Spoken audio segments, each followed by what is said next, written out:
美国国防部副部长柯博基接受众议院军事委员会的质询。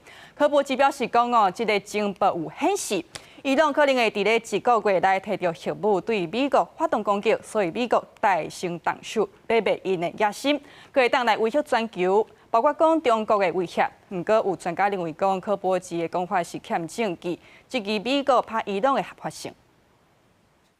We're concerned that the president and his staff and minions are disrespecting the Congress of the United States.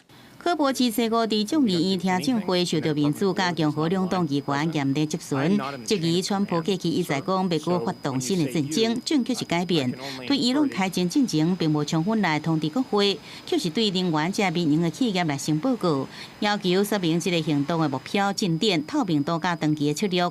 柯博基讲，军事策略是符合川普用实力来维持和平原则，要摧毁伊朗的常规战略核武野心。 讲这一切拢照进度来进行，不过无提供详细情形，也讲这对着合作中国这全球威胁有帮助，正密切来观察其他稳中对手的反应。You think it deters?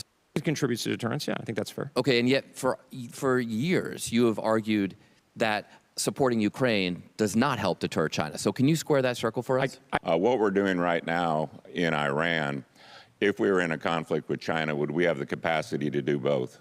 Sir, I think we're in very good shape in large part because of the president's leadership. 川普为军事行动辩护，讲情报显示伊朗可能特别伫一个月内得到核武，并且首先对美国来发动攻击，所以决定先采取行动。不过国际法专家是强烈来质疑。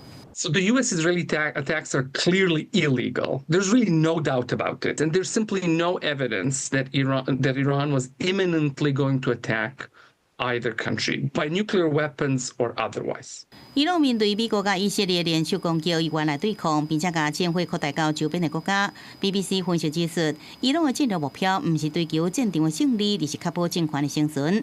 伊朗近年来用建立以飞弹、长程无人机，也个武装区域盟友为核心的合作网络，必须美国甲以色列动用珍贵的拦截系统。 提悬战争的成本，也经由威胁全球能源通道、荷姆斯海峡，影响油价，并且增加停火压力。伊朗特别算盘是，即要当家比对手更加久，就是互对手承受更加大的政治经济压力，达成战略目标。《广西新闻》是会中编译。